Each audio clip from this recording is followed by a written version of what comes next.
Hi guys, and welcome back to Bobco Astro, the dedicated YouTube channel for bobcophoto.com. I'm Bob and hello, good to see you again. 3 guesses as to what we're going to be talking about today. That's it! The Star Adventurer, the Skywatcher Star Adventurer 2i Wi-Fi version in this case. And what I'm going to be talking to you about today is this is not going to be a tutorial video on the Star Tracker. This is intended for people that either have a Star Adventurer and want to make it work better for them, or people that are looking at buying a Star Adventurer and know what it's all about, know how it works. But this video is basically going to be a few tips and tricks to make it work better for you. Certainly I wanted it to make it work better for me. A couple of things about it that I wasn't quite happy with, a couple of things that I wanted it to do that it didn't do because it's not designed to do it, but I'm on a budget and I wanted to make sure that I could get the best out of it for the money I wanted to spend. So tips and tricks, a couple of modifications you can make, and that's where we start. So without further ado, let's get on with it. So tip number 1, the Polar Scope Illuminator. Now if you've got a Star Adventurer or you're considering getting one, you will either know all about this or you're going to find out. It's designed to sit in the end of the Star Tracker and illuminate the polar scope that you need to look through to see and line up on Polaris. It's not very well designed. It has a cap that holds the battery in place that doubles up as the on and off switch. So in other words, what you have to do is unscrew it, to which basically puts an air gap between the battery and the connection inside and turns it off, and you screw the battery cap back in tight to make that connection again and turn it on. It's not very good. So I've seen a few things, a few ways of getting around this. One of them was to put some illuminated tape in the end, and I've done that and I've tried that. It's still there. It does work, but not brilliantly. Maybe I didn't buy expensive enough illuminating tape, I don't know. So you basically shine a torch on that and it illuminates the scope to a reasonable degree for a short time, but it's not brilliant. I wanted something a bit better. I've got a red torch which I can shine in at an angle. Don't shine it down, but shine it in at an angle, and that illuminates it really well. But it's quite difficult to look through the scope, try and make any adjustments you want whilst trying to hold a torch. Not ideal. So I was trying to look around at a way of doing this which would be better, and I turned my attentions back to this Polar Scope Illuminator, and it's got a little dial on the side to adjust the brightness. So you screw the battery cap all the way in to turn it on, and then you adjust the brightness with the switch on the side. And I thought, I wonder how much power that uses. So what I did is I had the problem where I'd turn this and I had to tighten it up, and then it would go past and carry on and tighten up again and carry on and go down again. So I had to compress the threads on the cap itself to make it slightly oblong so that it would, you know, screw in tight. Did that, screwed it all the way in and turned the illumination down to 0. Now I thought that's either going to use some battery or none at all. And as far as I can work out, it doesn't use any at all. This has been like this for weeks now, and if I turn the illumination up, you should see, there you go, on it comes. So it still works perfectly well. It's not using any battery in the position of the switch where it's all the way down to minimum, and that's good enough. And it works as it's designed to work. Just don't bother about this battery cap switch. Just leave that all the way in, leave it permanently on, but turn the illumination all the way down. It works fine. Don't worry about it. Tip number 1. Okay, tip number 2 is quite a simple thing. It's just a bit of best practice, makes life a little bit easier. And that is, for me, I always struggled looking through the polar scope to line up on Polaris. It's a difficult thing to, you know, you've got to get down and look up through. It's a backbreaker. So I use a very sturdy tripod, the Inaural RT90. I highly recommend it. Very, very stable platform, which is what you need to get good polar alignment and hold it in place. A good sturdy tripod. So I always use the same tripod. So what I do, I have a stool that I sit on to look through the polar scope. So I just adjust the tripod the same height every time. Now we've got to level it, so it's only, you know, it's going to be a little bit of leeway, but I set the legs to the same position every time. And that way, what I do is I sit on my stool, my eye is at this level, I make sure my star tracker is at this level, and I've got a perfect view without breaking the back. It's just a little bit of best practice, but it makes life easier. And guys, there's enough hassle in this hobby. Let's make life a little bit easier. Tip number 2. Tip number 3. The Star Tracker Adventurer is a great bit of kit. It's bottom end budget, but it's not bottom. It's a good starting platform. But talking about platform, the equatorial mount here, again, it's not the best. And I found, and I'm sure a lot of people find, that when you're lining up on Polaris and you're making those adjustments and you get your height adjustment just right, and then you do up the clutch on the side here. Let me show you. So we've got this clutch. So we loosen this off, we adjust the height, and then we tighten this back. And I don't know if you can see there, but when I tighten that down, there's a slight bit of movement, slight bit of sideways movement. So you get it all lined up on Polaris, absolutely perfect, and you tighten that up and it's moved. Not brilliant.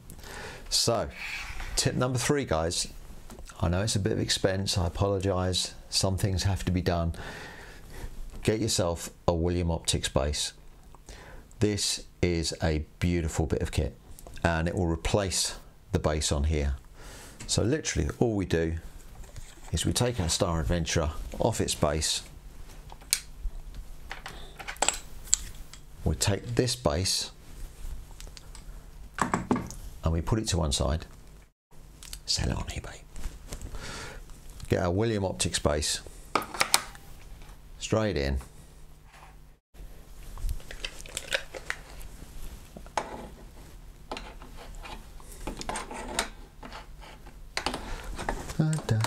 straight down, and there you have a much more solid platform. The adjustment is here for the height, and the adjustments are so much finer, it's just more refined, and when you tighten this back down again, it's not going to shift.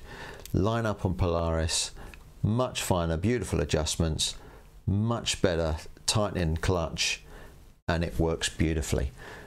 It's just a little bit better than what's supplied with the unit itself. Tip number 3. Okay, tip number 4, the dovetail L bracket, where your camera mounts to and moves in declination. What I found here is you've got the fine adjustment on the side here, which is good. But I found this, moving it larger amounts, not moving it with the fine adjustment, moving it large amounts. Doing this up, undoing it, I found it's just, when I undid it, or did it back up again, I found I ended up moving things a little bit too much.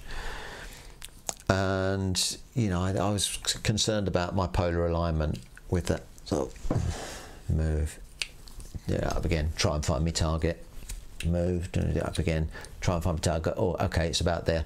Then you can go on to fine adjustment. But this business I found to be a little bit problematic. So I had quite an expensive ball head lying around that I wasn't using, and it has a panoramic top to it.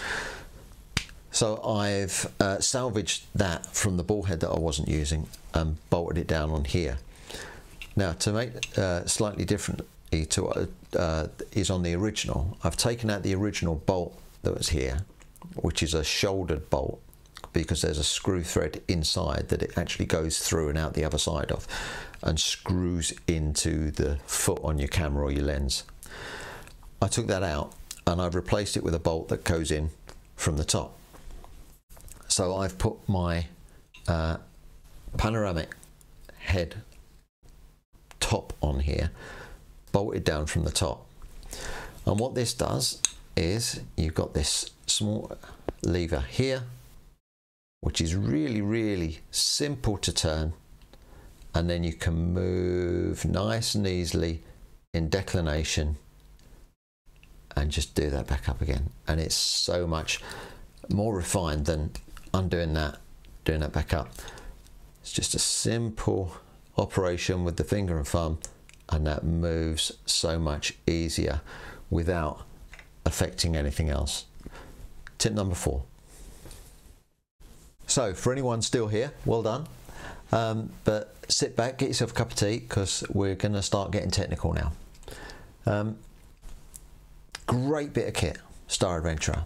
But when you move up to a more expensive mount, if and when you move up to a more expensive mount, the main reason you do that is because a more expensive mount will give you a go-to option.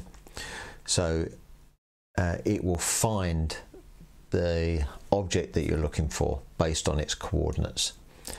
And there is a way to do that with the Star Adventurer. Now, first off, credit where it's due. Camille Pacala. If you haven't checked out Camille Pacala on YouTube, check him out. He's got a great video on this subject, which is what inspired me, and I've utilized some of what he said to work out my own system. So check him out. Link to his video in the description of this one. What Camille basically talks about is putting graduations on the Star Adventurer so that you can find the object that you're looking for in the sky. Every object that you're looking for will have a coordinate based on an hour angle and declination. You can find that in your planetary software. I use Stellarium, and I'll show you a snapshot of Stellarium that I took earlier and show you what I'm talking about. Okay, here we are with a screenshot from Stellarium. We can see that our chosen target here is the star Vega, and on the left hand side of the screen we can see a body of text giving us lots of information about Vega. Now, if we look here on the 8th line down in that main body of text, we can see coordinates for HA/dec, and what that is that's our hour angle and declination. Now, at the time I took this, we can see that from my location, at the time that this was taken, on the target of Vega, we have coordinates of an hour angle and declination, 7 hours and 5 minutes, and 38 degrees and 48 minutes. And this is the information that we need to take back to the star tracker. Okay, so how do we find those coordinates with our Star Adventurer? Check out Camille Pacala's video, and in it there is a link to a file to make and print out this scale. Now, this scale, I've just scotch taped this to the outside, 90 degrees at the front, round to 0 degrees at the side. Now, you need to get this taped into place correctly and in the right location. And the best way to do that, I found, I used a level to level up this the top here horizontally. From that I worked out my 90 degrees, marked it on there, put the scale on to match. So 90 degrees at the top, round to 0 on either side. And what that gives you is your declination angle. So you need a pointer. I had a little bit of bent pin underneath the mount initially, pointing down to that scale, so that when I moved it in declination, that pin marker would move and show the degrees that I was pointing to. What I've done now is I've put this panoramic head on, which has its own degrees marked on. So I just line up 0 on the panoramic head with 90 on here, and then I work out my declination angle from there. So that gives us our declination angle.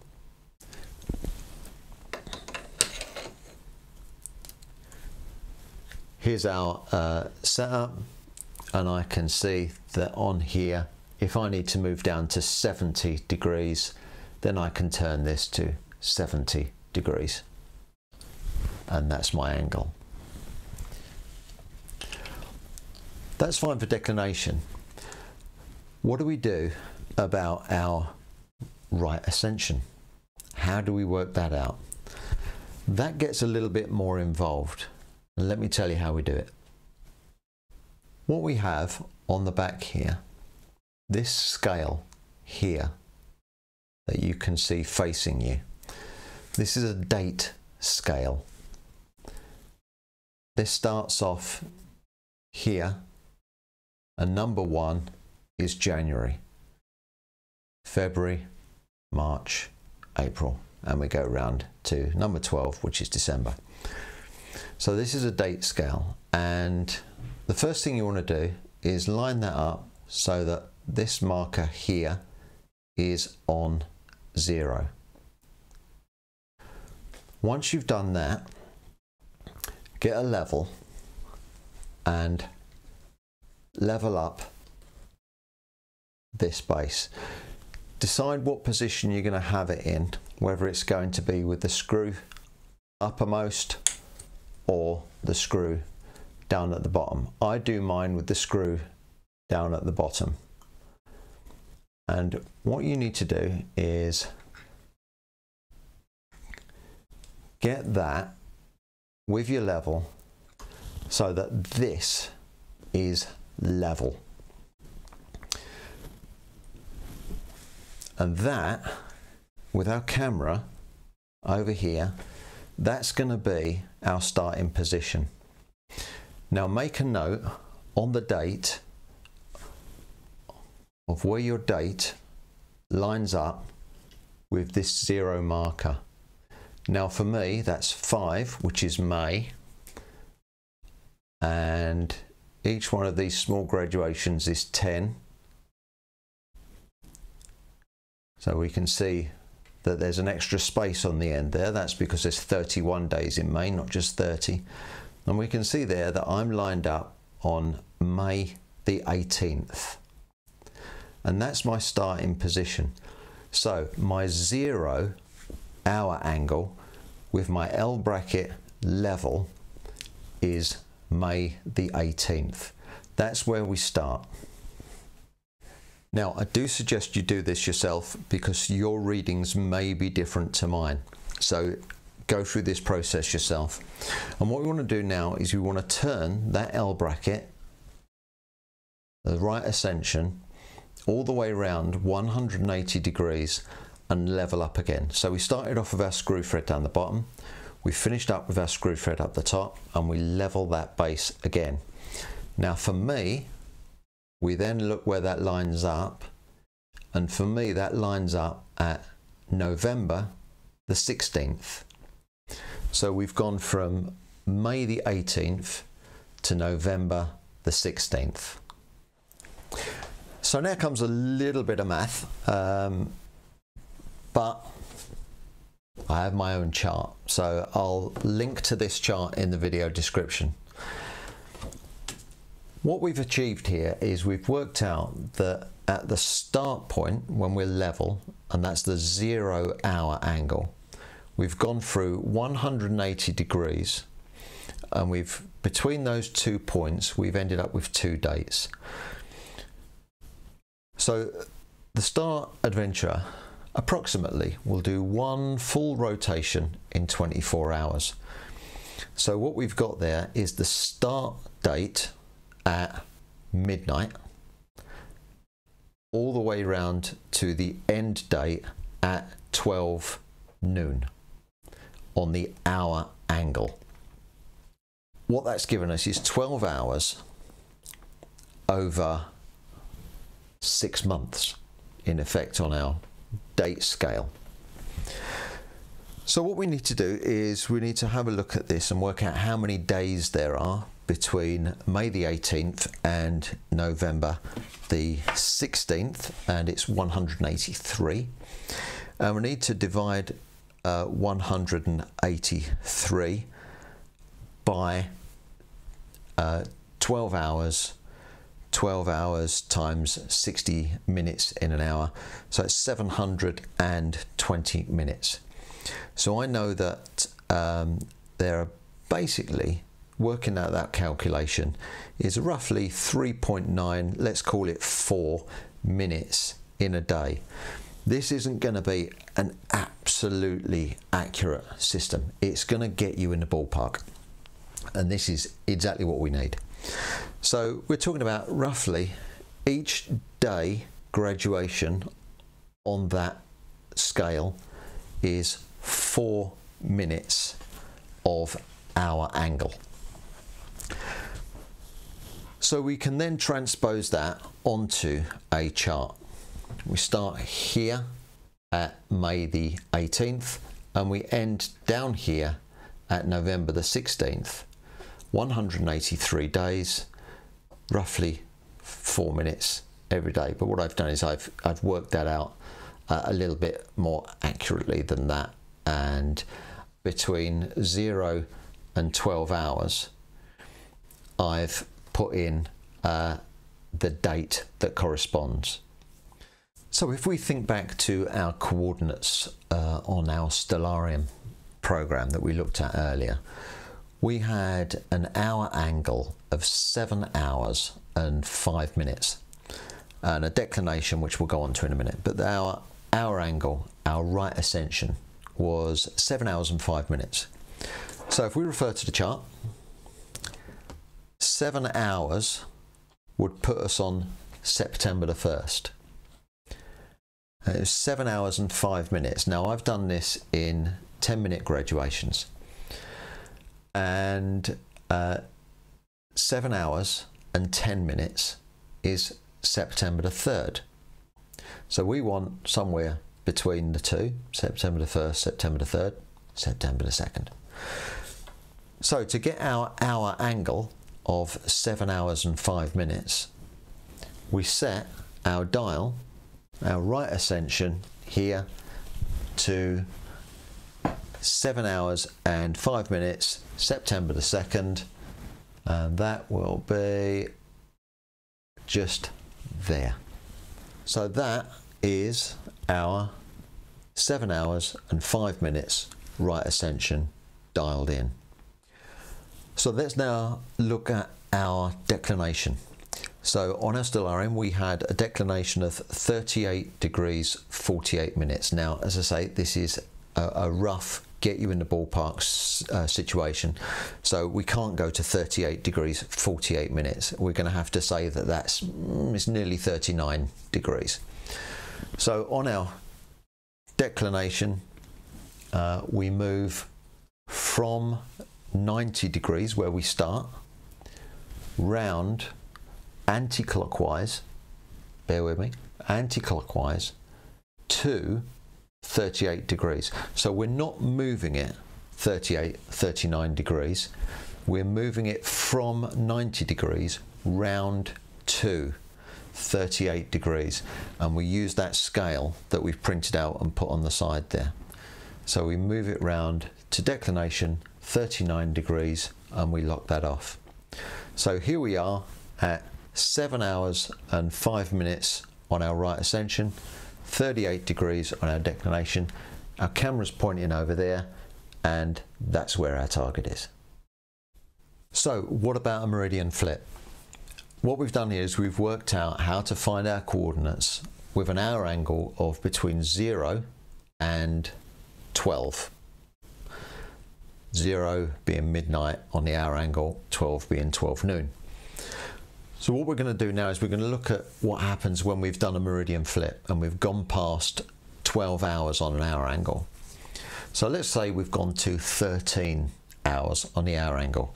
Quite simply, all we do is we take 12 away. For anything over 12, we take 12 away. So 13 hours on our hour angle, take 12 away, becomes 1 hour. 1 hour on our chart is June the 2nd. So we set our right ascension round on our scale on the back here to June the 2nd and lock it up, and we can see that I'm just after what I had as level, which is right. So we've now come round from our initial starting point, which was May the 18th, and we've moved round to June the 2nd on my chart. You might need to do your own calculations. So that's what we do on right ascension, but our declination is wrong. And what we need to do is, when we have gone past a meridian, we've done a Meridian Flip, instead of our declination being an anti-clockwise movement, it now has to become a clockwise movement. So we're still going to let's talk about our original target here, which was at 39 degrees. So at 7 hours and 5 minutes to get to 39 degrees, we moved anti-clockwise round to find that declination angle. Here we've gone past the meridian, so we go back clockwise from the 90 degrees at the front round to the 38 degrees or the 39 degrees as we decided. And that's what we do in a meridian. So for our right ascension, we take 12 hours off and refer back to our chart. And for our declination, instead of going anti-clockwise to find our angle, we go clockwise, and then we'll be lined up on our target again. Hi guys, future me interjecting, just doing the editing of this video, and I thought of something I didn't say while I'm doing that. The cat's nicked my chair. So just one thing on negative declination. Sometimes in your hour angle details, you'll have a negative figure for your declination. So let's say we had minus 39 degrees as our declination. All you do is you reverse the clockwise anti-clockwise. So prior to a Meridian Flip with a negative declination angle, you would go clockwise. After the Meridian Flip, you would go anti-clockwise. So you just reverse the clockwise anti-clockwise if you've got a negative figure for your declination angle. Future me signing out. Phew, did that make sense? I hope it did. If not, go back, watch this again, take notes. I've got a link in the description to Kamal Pakala's video. Excellent. Go and watch him, subscribe to his channel, absolutely fantastic. That gives you an idea. Watch that in conjunction with this, make your own mind up how you do that back scale. He's got a way of doing it. I've done it slightly differently. There's a link to this in the video description, but check on your star tracker. The readings might be different. Do your own calculations and work out your own chart would be my advice. And then what you have is a GOTO system for your Star Adventurer, which you'd have to pay several £100 more for on a large amount. It's not accurate. It's gonna get you in the ballpark, and once you're in the ballpark, it makes things so much easier. Trust it, I've spent when I've had a small target on a high focal length with this star tracker, which isn't really close to a bright star where I can star hop easily, I've spent over an hour trying to find my target. Because I had that high focal length and slight adjustments, sometimes it can be really difficult. This will make things a lot easier. It will get you in the ballpark to make those fine adjustments and zoom in and get right on target. I hope that really helps you out, along with some of the other tips and tricks we've talked about, and hopefully that will really help you out with your Star Adventure 2i. A great bit of kit, an excellent start-up equatorial mount, really good for the money, but just a few things to make life a little bit easier for all of us. Makes our whole evening go a lot better. So I hope you liked the video. If you did, hit that like button, subscribe to the channel for more of the same. Hopefully I'm a little bit more animated than I was last time. I did get a comment to say that I wasn't smiling enough. Hopefully I'm smiling a little bit more. And thanks for watching. Stay safe, guys, and as always, clear skies.